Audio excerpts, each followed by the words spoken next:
everyone, and welcome back to Behind the Lab. I'm Tom Morrissey, Artistic Director for Theater Now. And I'm Colleen Harris. I'm the Managing Director. This is our series where we talk to the writers in our Musical Writers Lab, and we learn more about their work and about their working process. And today we're talking to Thicket and Thistle. Thicket Thistle first came to us when they submitted a 10-minute musical called What's Your Wish to our second year of Soundbites, which was 2014.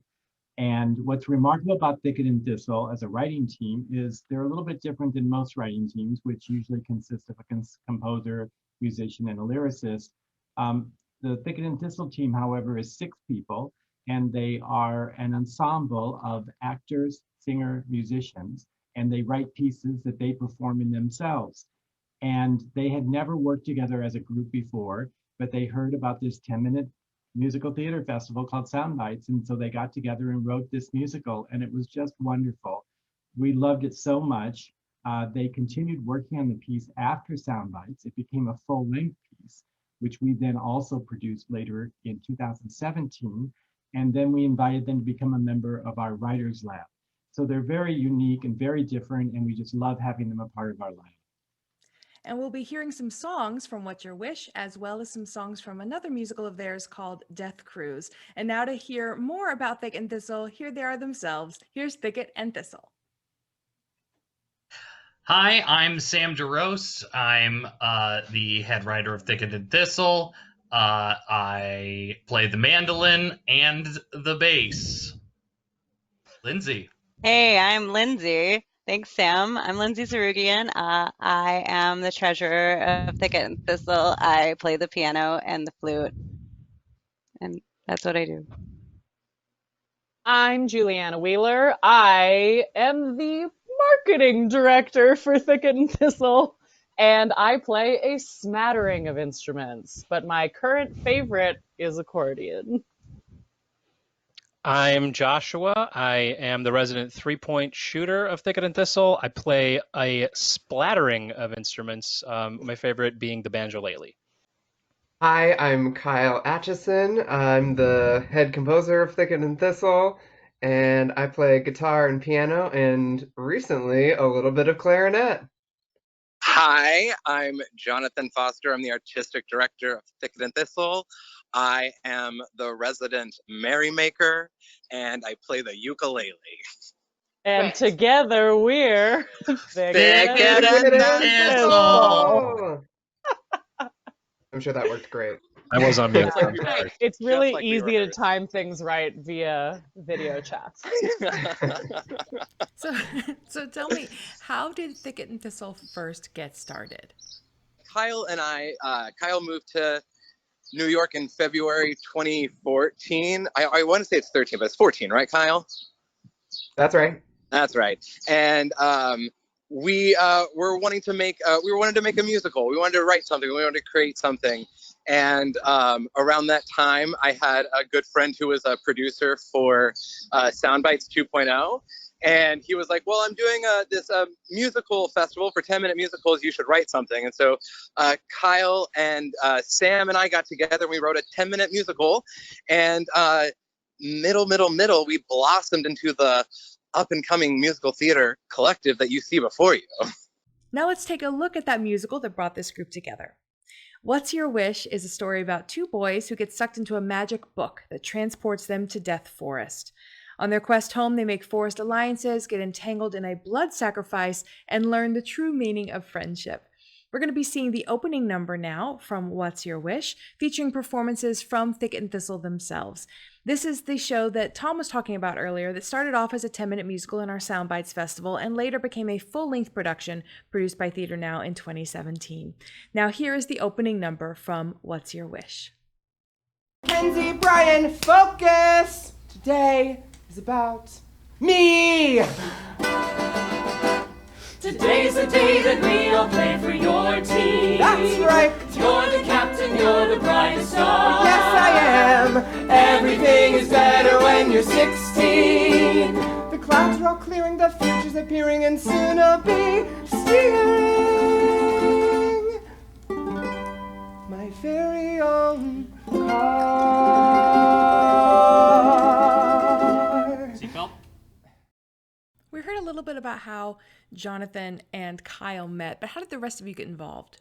As far as the way the rest of us met, we kind of all have just synchronistically, not a word, met each other over the years. Sam and I went to acting school together in Portland, Oregon, like 10 years ago, and Sam and Kyle did shows together.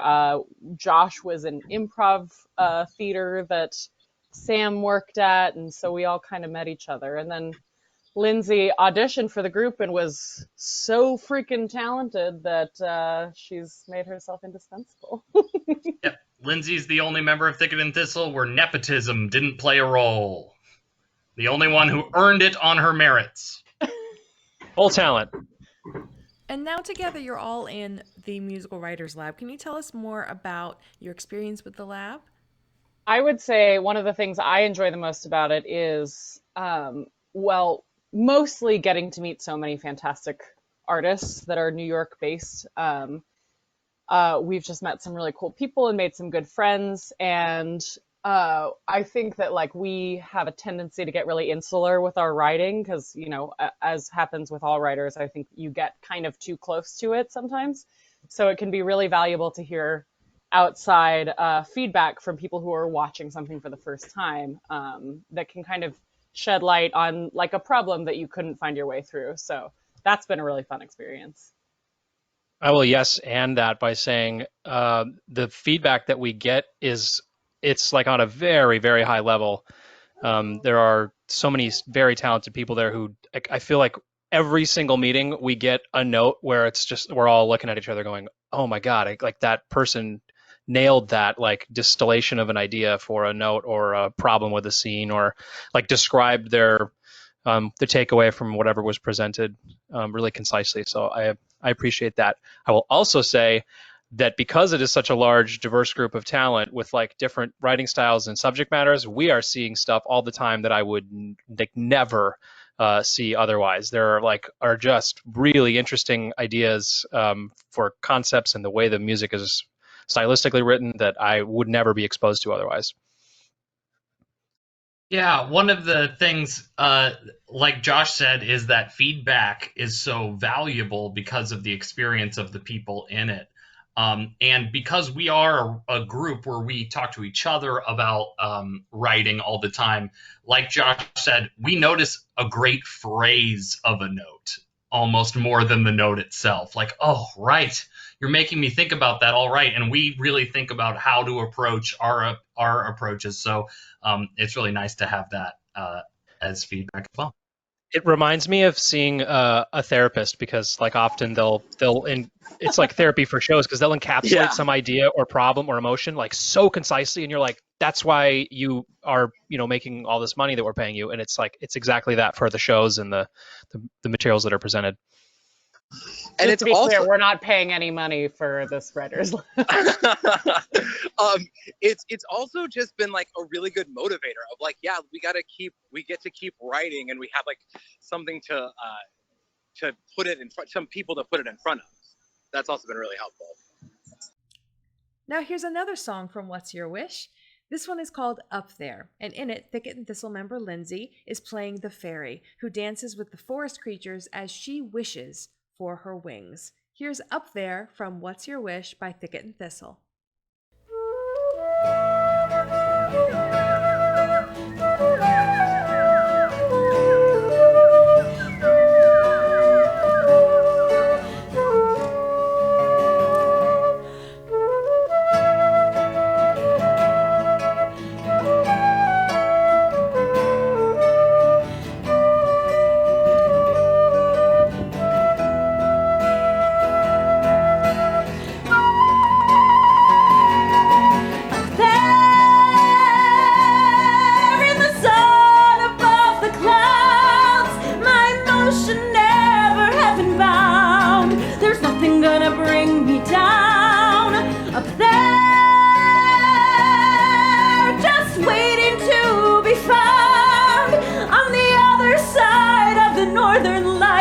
Till then, I'm stuck here on the ground.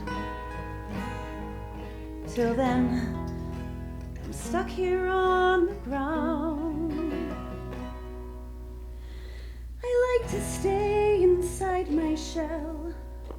If I don't show, no one can tell the feeling I conceal so well inside.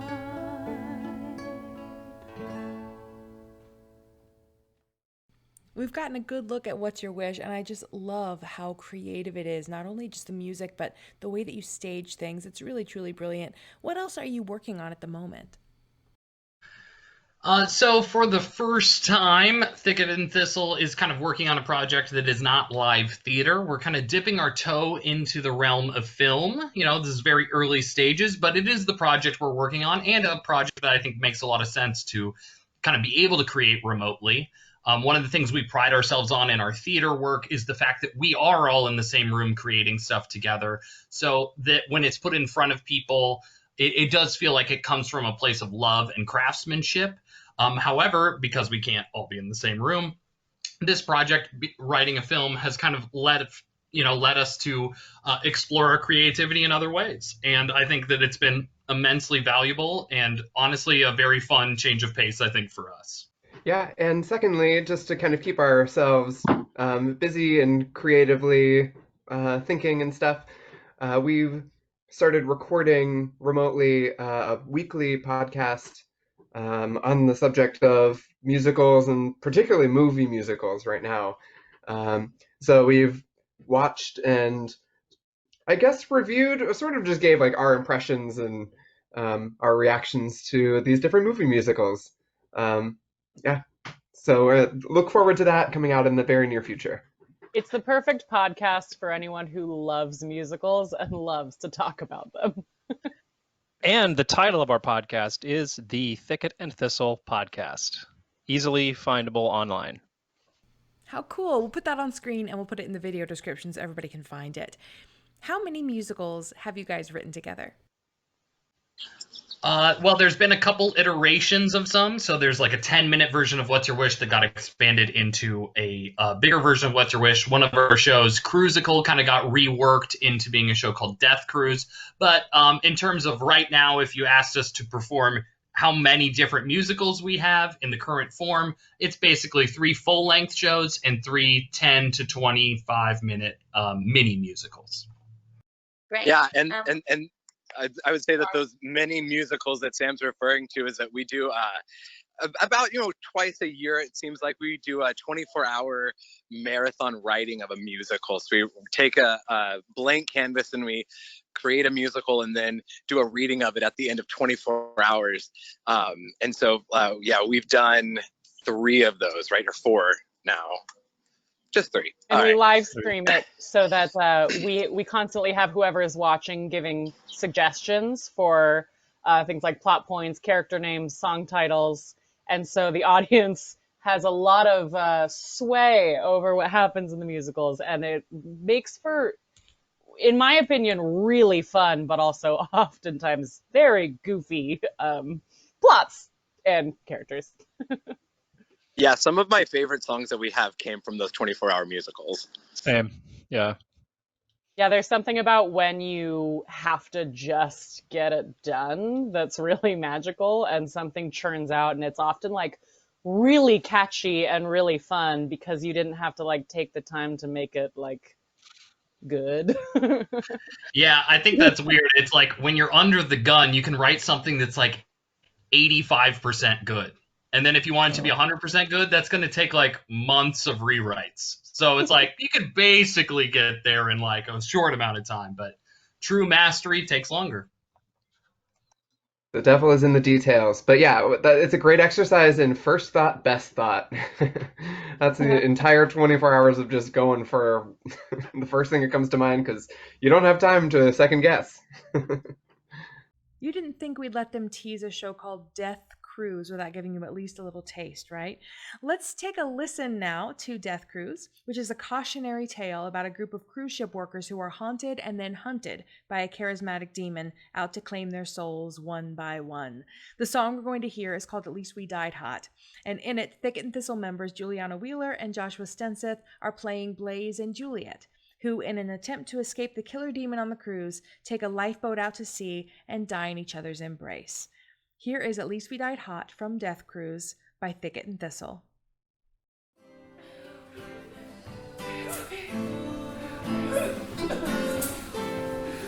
Listen. Hush now, baby, don't you cry. Wipe away those swollen eyes and listen to the words I say. Look in the mirror, what you see? Handsome man with perfect teeth. And that's the one thing they can never take away. Who would have thought when we started this cruise, our headshots would end up on the evening news? 'Cause if we died tonight, at least we died hot. 'Cause death is forever, but beauty is not. And as we start to decay, and our skin falls away and rots, at least we died hot.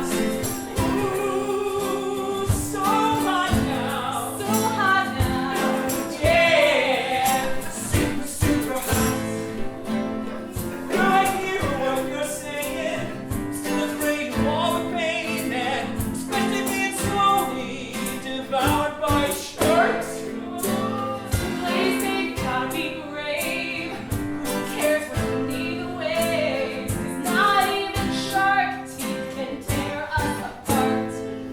Just promise me that whatever happens next in the afterlife, you'll shoot me a text. 'Cause if we die tonight, at least we die hot. 'Cause death is forever, but beauty is not. And as we start to decay, and our skin falls away and rots, at least we died hot. There's so much more where we go. It's filling with water right now. Oh, the shark's coming out. Oh my God. Oh my God. Oh, that was so sexy to see.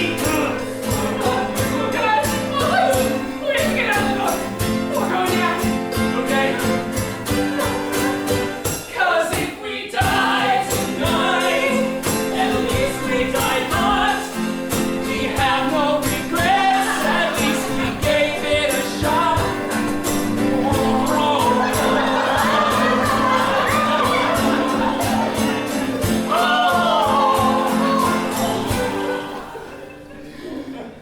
At least we died. Hot.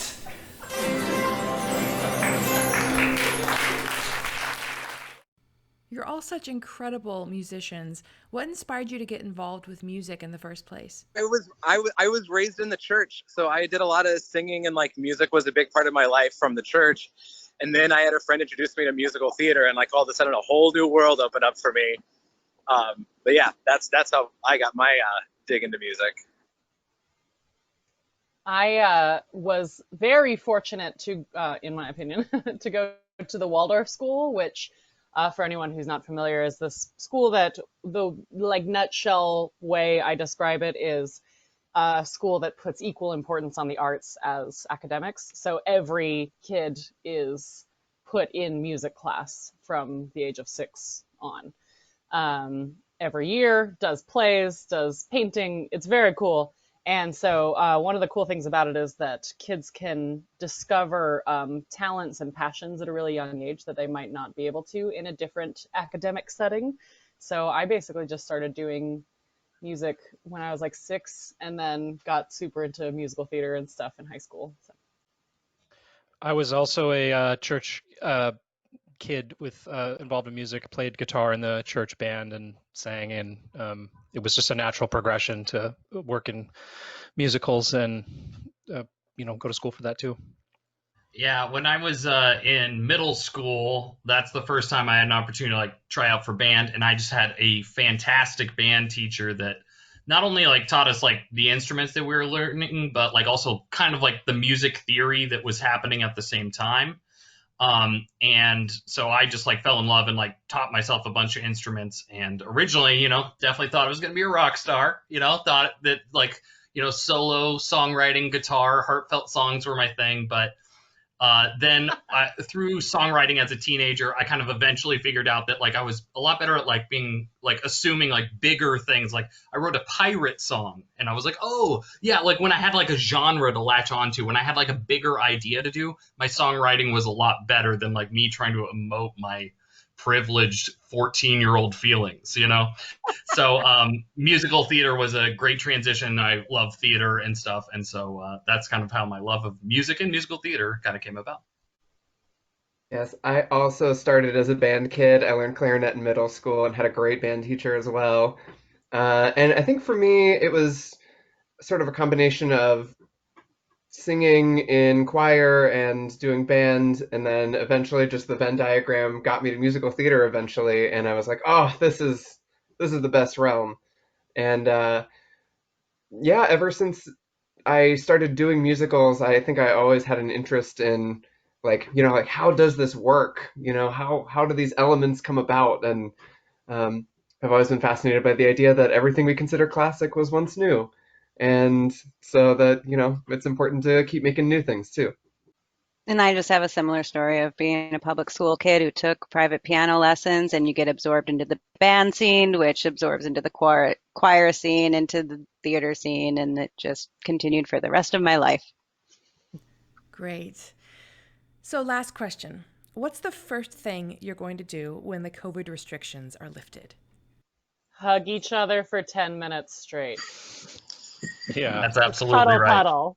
Yeah, cuddle and play board games. Hello. Yeah.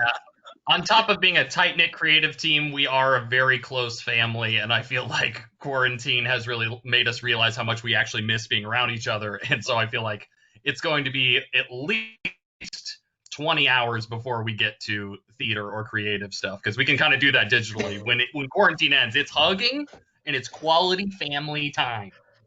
And on top of being And a it's hard. close-knit family, we are also a bunch of extremely competitive board game players. So I assume that our first in real life hangout session will definitely involve, a variety of board games.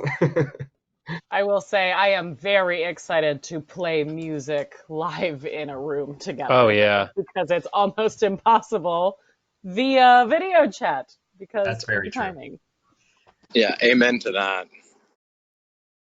We have one more video for you. This is the finale from Death Cruise. It's called We Faced Our Demons, and it stars, once again, the members of Thicket and Thistle, plus this time, Titus Tompkins.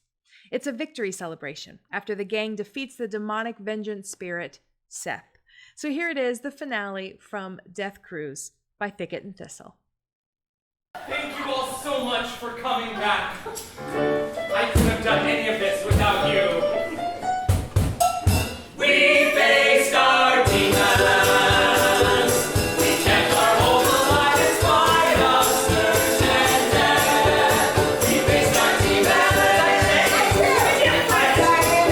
All because of a jerk named Seth. Our lives were a mess, souls were wrecked, souls were violently oppressed. We faced our demons. And so farewell, oh life, 'cause my soul survived through the night. So let's celebrate life and go sailing on a cruise. We survived a death cruise.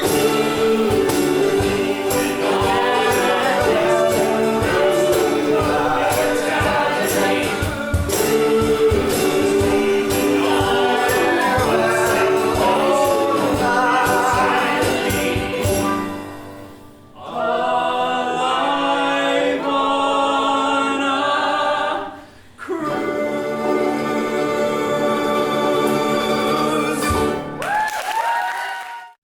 Our thanks to Thicket and Thistle for taking the time out to talk to us today. If you want to find out more about them and their work, including their podcast, which is a really enjoyable listen, check out the links in our video description below. And also follow Theater Now New York. Our handle is @TheaterNowNY. and also at our website, www.tnny.org. And be sure to subscribe to this channel to see all of our upcoming videos featuring other writers. We faced our demons.